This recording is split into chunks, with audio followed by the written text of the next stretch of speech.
ElectraCast. If I couldn't have been in the fashion business, I would have loved to have been an architect. That was Calvin Klein, the legendary fashion designer. I'll be speaking with him today about the collaborative process of designing his own house on an oceanfront property in Southampton, New York. I'm your host, Alastair Gordon, and this is Poetics of Place, the podcast that explores the healing impact of good design.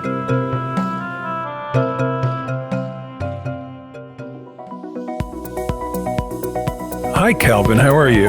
I'm fine, thank you, Alastair. How are you? I'm very well. We're here today with Calvin Klein, legendary American designer and cultural icon, to talk about his beautiful house on Meadow Lane in Southampton. Welcome, Calvin. It's great to have you with us. Thank you. It's nice to be here. Right beside me, I have your big, heavy black and white Calvin Klein book that was published, I think, in 2017 with Rizzoli. And I've been looking through the pages, and it's such a beautiful testament to your life and your legacy in the fashion business. And I see, looking through these photographs, that your work is not just about the clean lines, muted palettes, and minimalism. It's a lot about light versus shadow, chiaroscuro, human flesh and sensuality, as well as a provocative type of gender bending that pushed conventional notions of fashion and sexuality to new territories. You weren't just creating trends in fashion, you were altering the zeitgeist, especially those giant billboards and TV ads with Kate Moss and Marky Mark. What's impressed me about your work is how you managed to find a kind of visceral sensuality, even seduction, in the simplest forms and textures. And I can see that you brought that same sensibility, or some of it anyway, to the house you built on Meadow Lane. Is there a connection you see between the work you've done in fashion and, you've done several houses that I know of. You seem to enjoy it. I have done several houses. I do enjoy it. Whether I'm working on clothes or advertising or the environment, the home, I'm still in it and I'm still involved with every detail. I think the history of your property is maybe worth a little background. It sort of was a kind of controversial property. I mean, going back to the 1920s, right? DuPont, it was DuPont's mansion, and then that crazy Dragon's Head. When you bought it, were you thinking of renovating the existing structure? Or did you always know you wanted to tear it down? I thought I would tear it down. Right. And I really didn't know much about the property and the house and all the stories. I didn't really care. But I thought I would tear it down. And then after I bought it, I showed it to my friend Calvin Klein, the photographer. And he said, why tear it down? It's going to take you years to build. You don't know what you want to build right at this moment. He said, why don't you live in it for a while and see how it feels? And I thought, what a great idea. And I did live in it for a few years. I fixed it up temporarily so that I could live in it. And some of my friends just loved it. They loved the craziness of the whole thing. I would walk on the beach and I would have an anxiety attack every time I looked up at the house and thought to myself, you actually live there. One writer described it as a Disney castle on LSD. So the idea of you living in with those gargoyles and turrets. The turrets. There are turrets all over the place. I had every architect try and figure out a way to get rid of the turrets without the house completely collapsing. Right. There was no way to do it. So I threw a big party and then tore the house down. But I love the process of working on houses, buildings, stores. If I couldn't have been in the fashion business, I would have loved to have been an architect. When you were living in the old castle, did you get some ideas of what you wanted just by being there? Because it's such a spectacular site on Meadow Lane. You've got the ocean on one side and the bay on the other. Did you have a lot of ideas before you started working with an architect? No, I talked to a few architects about what we could do with the property. But essentially, my ex-wife, Kelly, lives in the house that we lived in together in East Hampton, also on the ocean with double water views. It was on Georgica Pond as well. And the layout of that house was the inspiration for the layout of Meadow Lane. Oh, was that the one trip house originally? It was, yeah. Kelly and I had Thierry Despont work with us on that house. And that was maybe the second or third project he ever did. Wow. As you say, it's a very similar landscape. The landscape, the layout of the rooms. I took the inspiration from the house in East Hampton. Right. And I knew I wanted it to be more minimal than the East Hampton house was. But then when I finally decided that Fred Stelle and his team would work with me on Meadow Lane, then it came alive. Fred is a great guy to work with, and his people, all of them really good. Then it came together. They had lots of ideas. And so even though I had a structure and the bones of what I wanted to do in my mind, it needed a lot of work. And they were instrumental in the house becoming what it is. Fred Stelle of Stelle Lamont Rouhani Architects joined the project as the design continued to take shape. What's interesting to me about it is that he not only has a sensitivity that's elevated above most people's sensitivity, but he also has an ability to edit out. Early on, we did some drawings of the house. One of the people doing drawings put a red Corvette in the driveway. Calvin couldn't look at the drawings. He could not look at the design of the house. We had to take him away and come back the next day with black and white drawings and no Corvette. Where are they from? The oak floors? They're kind of pale oak floors? Yes, Denmark. Oh, Denmark. That's right. That's right. And we actually knew the tree. Oh, really? The trees that the floors came from. Oh, my God. The man who owned the flooring company, he was very personally involved in the selection of the floors, the wood. I've done this before at the house in East Hampton. Kelly and I sent a man who used to design wood jewelry for me, for my company. We sent him all around the country buying floorboards from old barns. And those floorboards, we matched them with the flooring man. So each board was selected. It's still minimally furnished, and some of the pieces beside the Corbusier and the Privé look like custom-made pieces that you designed, or you designed with the architects, or like the dining room table. It's an extraordinary, it looks like a museum gallery with just this black slab running down the middle, going out to the outside in the ocean. What a beautiful space. When I lived in the house before we tore it down, it had a huge dining room. That house was 50,000 square feet. And so I thought, well, what am I going to do with this? And so I just made some furniture to fill up the space. And I made this enormous dining table, which was very inspired by Donald Judd. And I had someone who had made furniture for me before, for showrooms and stores, make the dining table and the chairs.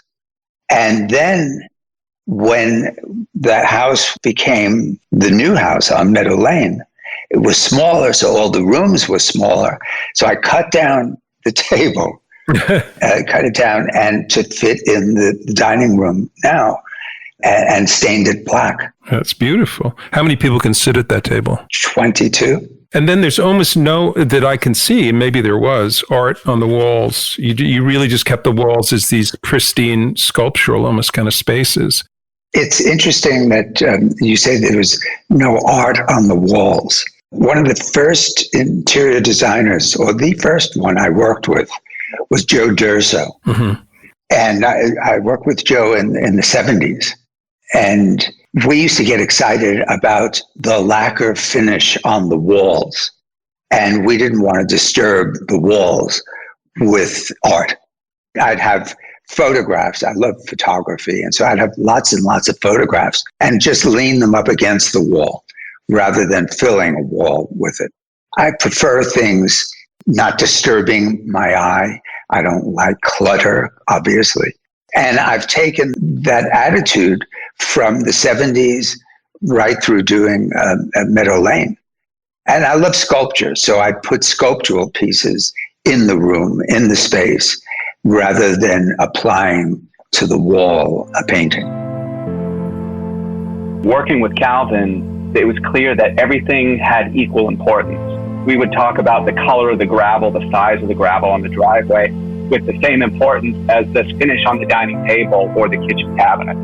And everything mattered. And we would have, the white of the walls, the plaster, we would have a dozen different samples of white, slightly different textures, slightly different shades. We would, get down to maybe 2 or 3 that, it's hard for some of us to sort of see the difference.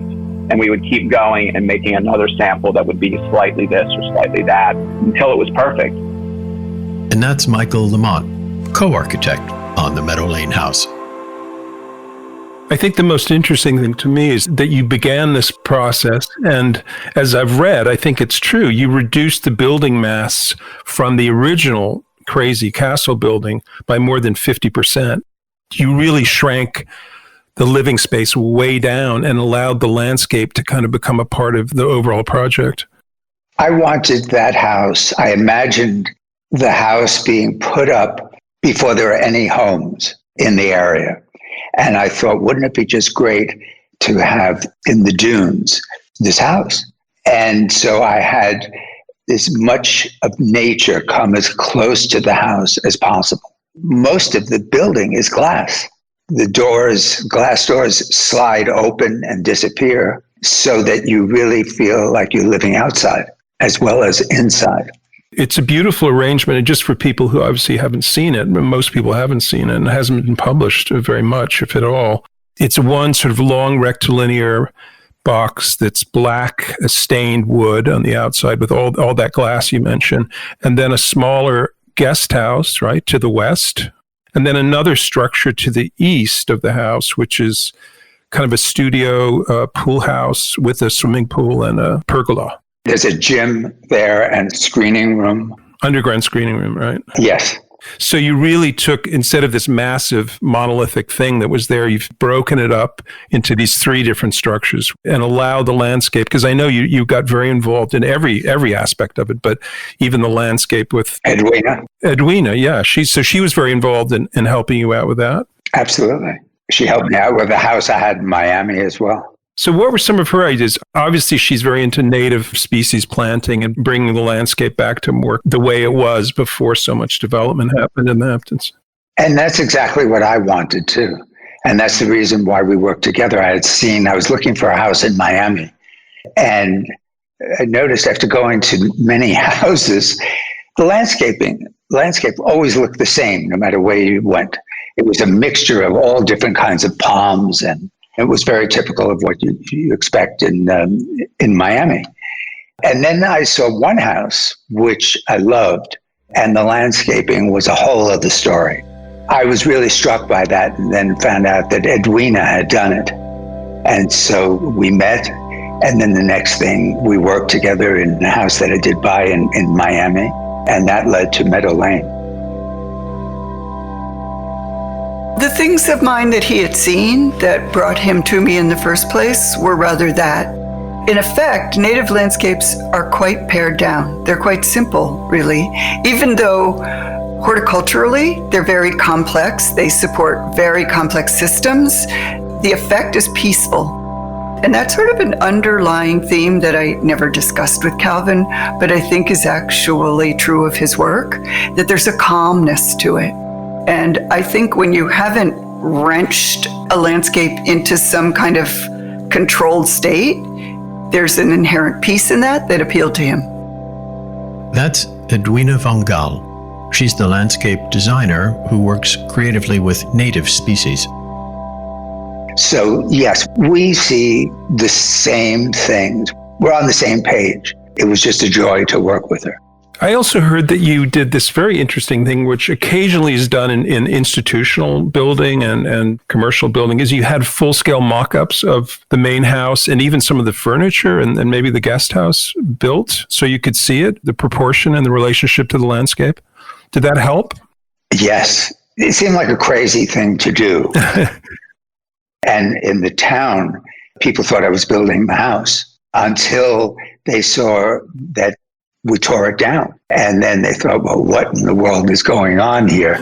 I find it difficult to create space just on paper and really know what it's going to be like and what it's going to feel like from just having it on paper.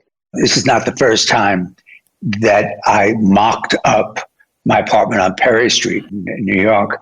We mocked up the whole apartment, all the walls, everything. And I had it like that for a few months so that I can walk into the space, sense how high the ceilings are, how the size of the room, proportions, and to know if it feels right or if it needs to be moved or shifted one way or another.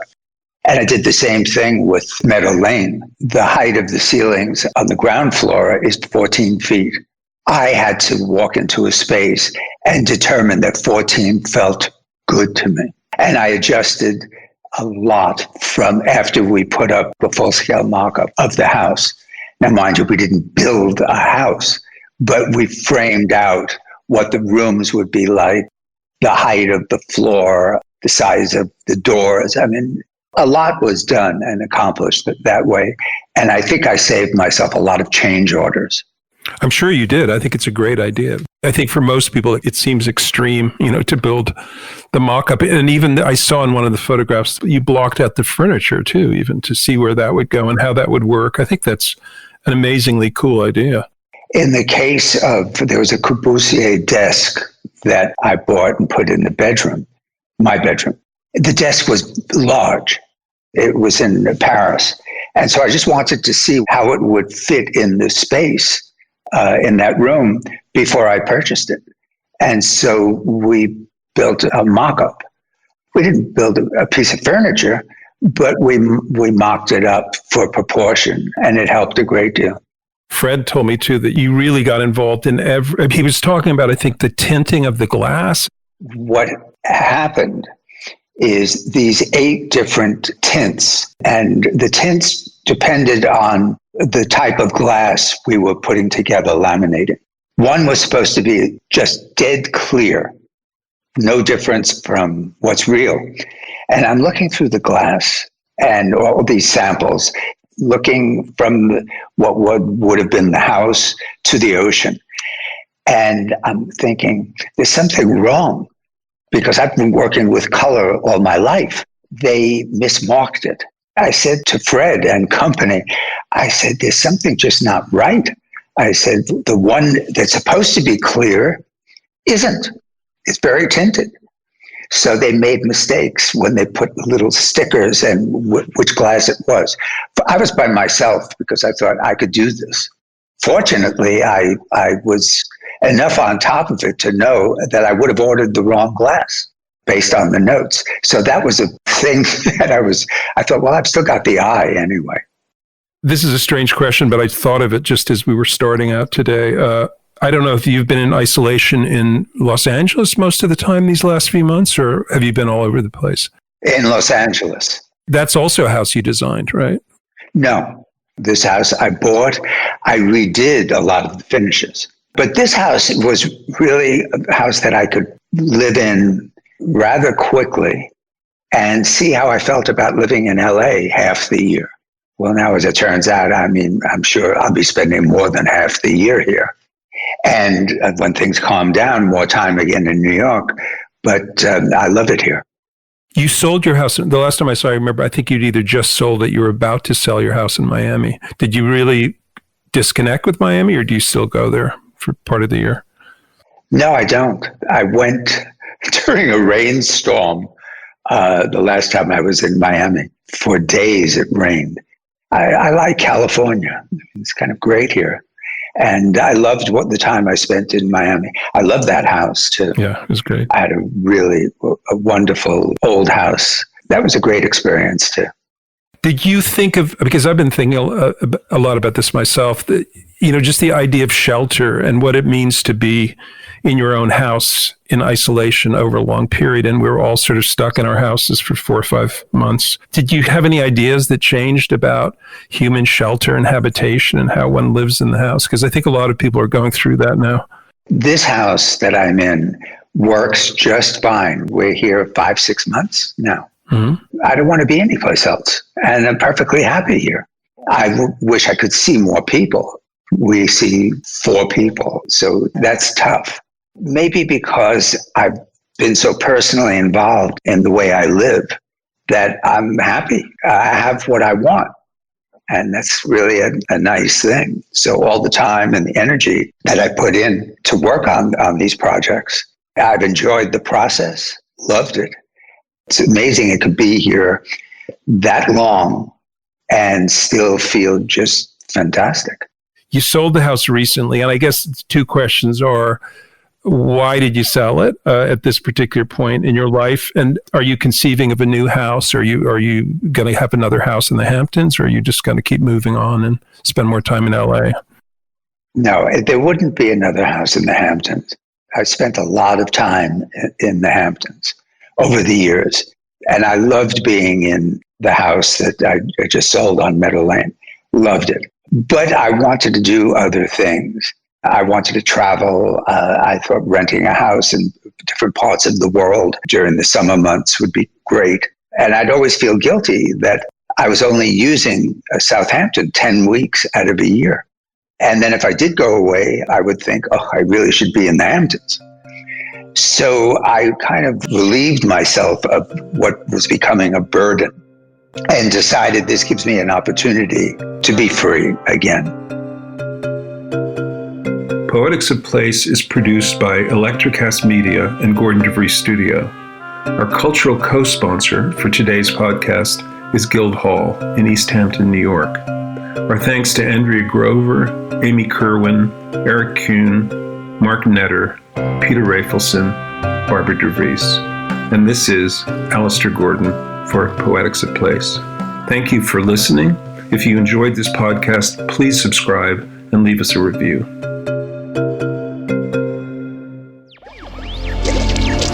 ElectraCast. For those of you who dream of a world where music and podcasts live together in perfect harmony, now, for the first time, ElectraCast gives you a magical compilation, Pod Till You Drop, Volume 1, where we give you the best in tunes and the best in podcasts. Feast your ears and hear the culture. Available now wherever you listen to music.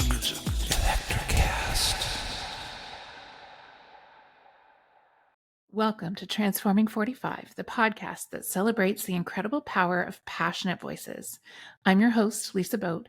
Join me in conversation with heart-led humans who share their deeply personal stories of transformation. Transforming 45 is here to uplift, connect, and remind you that it's never too late to write your next chapter. So get ready to be inspired, empowered, and transformed. Join me in this community where through powerful storytelling, we heal and reclaim our inherent magic.